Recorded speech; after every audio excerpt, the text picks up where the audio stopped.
সাদাবাজ সাদাবাজ সাদাবাজ মির্জা আব্বাস। তো মির্জা আব্বাস কি করবো? তারে চুমা দিব।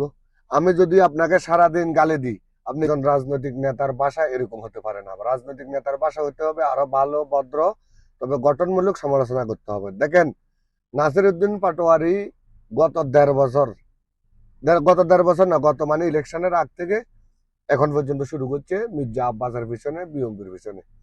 আচ্ছা, মির্জা আব্বাস সাদাবাজ, আমি মানছি, এই সাদাবাজি করে। মির্জা আব্বাস কয়বার মিডিয়ার সামনে বলছে যে প্রমাণ দেখা, মসজিদে আয়, কোরআন শরীফ চুইক, তারপরে যাই প্রমাণ দেখা।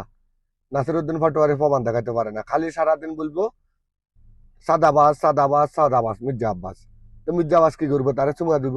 আমি যদি আপনাকে সারাদিন গালি দিই, আপনি কি করবেন বলেন? তো মির্জা আব্বাসের যদি একটা লোকে সারাটা দিন অপমানে বেজ্জতি করে, উনি মামলা একটা কেন 10টা করার ওনার স্বাধীনতা থাকে না?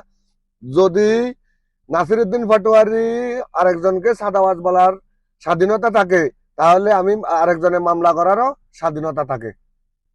আপনার পক্ষে যদি স্বাধীনতা থাকতে পারে, আমার পক্ষে কেন স্বাধীনতা থাকবে না? কথা বলার স্বাধীনতা তো সবার আছে, তাহলে মামলা করারও স্বাধীনতা সবার আছে। ভাই যাতে কিছু করবেন করেন, 36 দিন আন্দোলন করছে, আমরা এদেরকে ভালোবাসি, এদেরকে সাপোর্ট করি, সম্মান করি। কিন্তু 17 বছর যারা নির্যাতিত হয়েছে, 17 বছর যারা মার খেয়েছে, রাস্তা ছিল, স্বৈরাচারের বিপক্ষে আন্দোলন করছে,